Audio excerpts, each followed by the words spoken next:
This is Fritz Meyer with responses to questions raised by last week's webinar. The first question here is, what is the best way to take advantage of the infrastructure bill? Well, common stock plays relating to increased infrastructure spending are stocks like Caterpillar and Deere in the heavy equipment industry, Martin Marietta Materials, aggregates and cement, and steel manufacturers like Cleveland Cliffs. The question I'd have, though, is whether and how much the infrastructure bill will actually affect these companies and over what time period. And also, just in looking at these stocks, those few that I just mentioned, how much is already in the stocks. And so I'm not sure that I would recommend making a play specifically on the infrastructure bill with respect to specific stocks. I think probably the infrastructure bill in general will be accretive to economic activity and good for the economy overall. But I'm not sure that it's an investment play specifically where you could actually do better than simply indexing. But that's usually my opinion. I'm not a big fan of tactical asset allocation, as you probably know. Number two, if the Fed gets behind on raising interest rates to keep inflation under control, might they have to increase interest rates substantially? And would this cause an inverted yield curve? Yes, hypothetically, that's exactly right, to the extent that the Fed started to believe that they'd lost control of inflation and started ratcheting up the short end of the yield curve by raising the Fed funds target rate, they could invert the yield curve, which would bring the economy to a screeching halt. That's exactly what Paul Volcker ended up resorting to way back in 1980. So the answer is yes, that is a possibility, although I think a remote one at this point. On the PMI, would not part of this be explained by forward buying in anticipation of continued and higher inflation? I don't think so. The PMI is registering current activity in the services sector, which is the one that I was specifically referring to. And again, insofar as I was referring to the services sector, well, then it's difficult to do forward buying in services. You could do forward buying in goods, but I don't think forward buying really is playing a role in either of these indexes in anticipation of higher inflation. I just don't think that's the case. I think it's lots of current demand relative to restricted supply in many cases. Do you believe Biden will change the Federal Reserve head? Well, I guess in my own mind, I give that one a flip of the coin. I understand the political argument to change the Federal Reserve head, and the top candidate there is Lael Brainerd. And so I just don't know. I hesitate to make a prediction, but it's certainly possible. By the way, I would say, though, that to the extent we would get could get a change in the head of the Federal Reserve, I'm not sure it would make any difference from a policy standpoint, from a monetary policy standpoint. Because I think these people that work together and have been working together, including Ms. Brainerd, are pretty much on the same page as the current Chairman Powell, and therefore I wouldn't see any departure in terms of policy from the present. How influential will the Fed's tapering be on bond yields? And from a tactical standpoint, how much is the supply and demand of bonds changing? Well, I wish I had the answer to this question, and I don't. I just don't know what the effect on bond yields will be from the Fed's announced taper. and I don't think anybody else does. And supply and demand of bonds, I can't quantify that. I wish I could. I wish I had a good answer for this. One would think, though, that directionally, at least, I guess, to the extent the Fed tapers its bond purchases, one would expect higher bond yields. If you have less buying from the Federal Reserve ongoing in the markets, you would expect higher yields. But I guess I'm not even sure that that's going to occur. The foreign central banks, as I pointed out in the webinars, are exerting downward pressure on U.S. bond yields also. So I don't have a good answer to this question. What did you say about Bitcoin being a sign of bubbliness?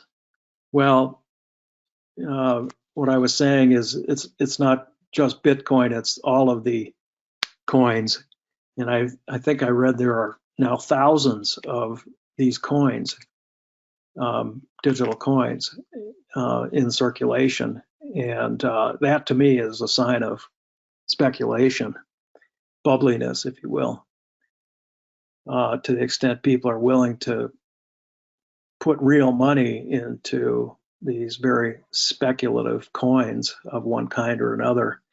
And it's not just the coins, it's SPACs and digital tokens and meme stocks. So there are signs of bubbliness in areas that aren't traditional stocks and bonds. And I just see that as evidence of lots of liquidity in the system.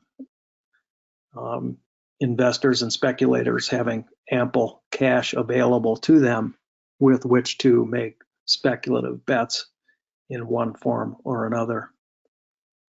And finally, how does globalization cause disinflation? The term globalization is meant to describe the process whereby, for example, with China's admission to the World Trade Organization in 2001, suddenly Americans were able to buy lots more manufactured stuff from China, as well as other parts of the world, a lot cheaper than had been the case. So globalization is this process of opening global trade. That's how I was using the term globalization, and that, of course, is disinflationary to the extent Americans can buy goods cheaper than previously from foreign sources. Here's another one. Whoops, I have to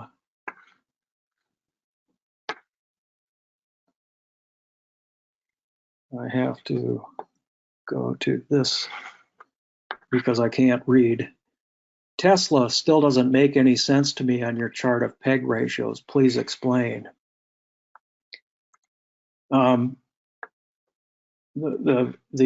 think the source of confusion is the not meaningful designation that I've put in earnings per share growth and the PEG ratio for Tesla in this chart. And the reason it's not meaningful is that I don't know how to calculate an earnings per share growth rate. And let me explain that. The methodology that I've used in this chart is to take a 3-year average annual earnings per share growth from 2019 through 2022. So what I'm doing is bridging the COVID trough to get a trend rate of earnings growth, estimated trend rate of earnings growth through 2022. And I can't do that with Tesla because the beginning year is almost negative. So if you look in the footnote number 2, it says Tesla's earnings in 2019 were 3 cents, growing to an estimated $8. Well, that rate of earnings growth is almost infinite because the denominator is because the beginning year is almost 0. And so that wouldn't make sense to put, infinite in the denominator of the PEG ratio. And so I just don't know what number to use for Tesla. You can see that Tesla's PE ratio is a little over 200 times earnings. Well, to get a PEG ratio that makes sense, one would have to estimate Tesla's trend line earnings growth to put something in the denominator of the PEG fraction. And I just don't know what number makes sense to use there. And so all I can tell you is that Tesla's PE ratio based on 2021 earnings is 200 times, but I can't give you a PEG ratio for the reason that I just explained. Just bad math doing it, if you would do it. Right. It's just the math is not doable. And I think, if you're an owner of Tesla or interested in Tesla, then you can make your own assumption and determine in your own mind whether 200 times estimated earnings makes sense for that company or not. In this chart, are they not taking into account immigration, both legal and illegal? That was the question, and I'm not sure what slide the question was referring to. No slide was indicated, and so the closest I can come to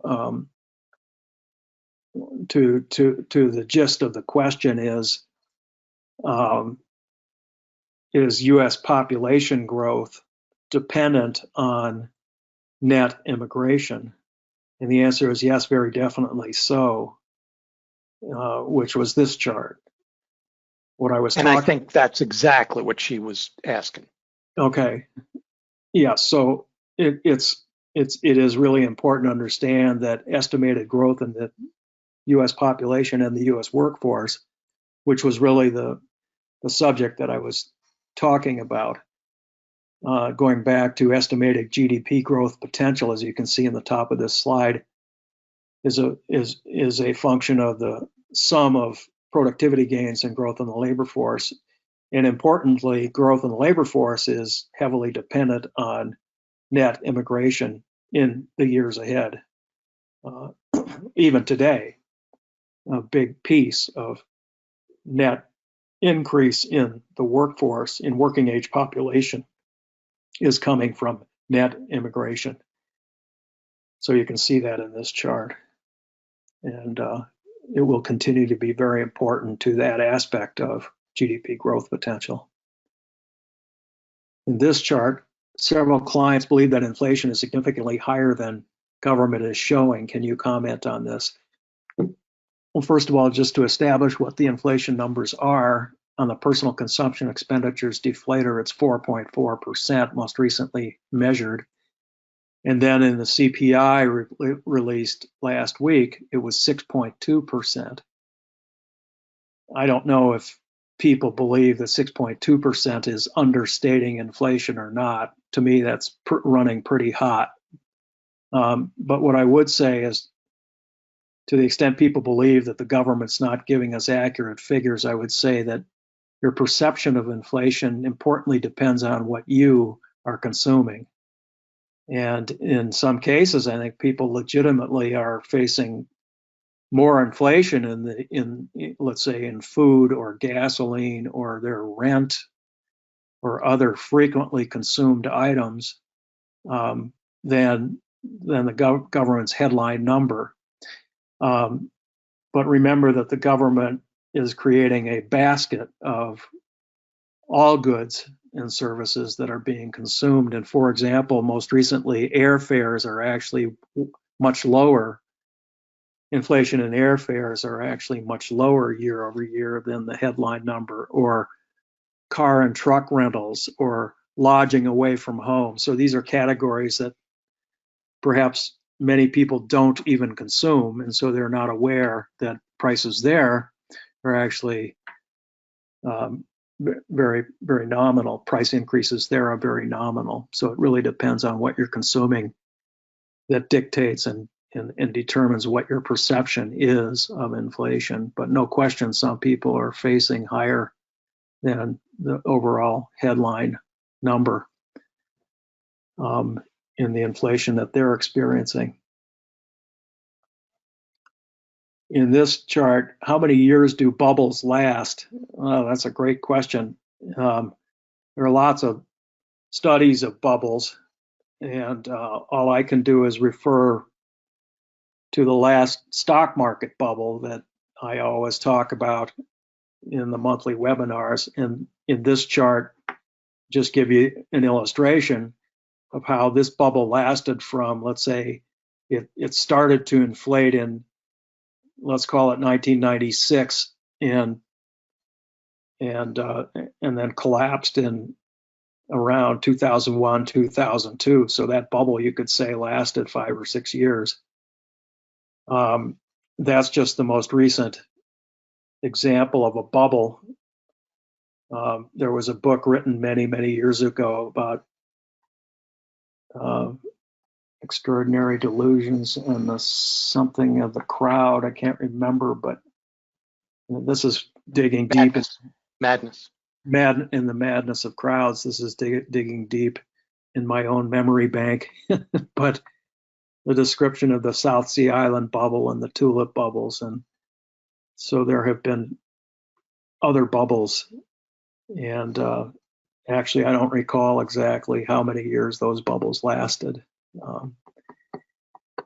and probably each bubble has different characteristics. So Exactly. That was my point in asking that question, was they could go on for quite a while.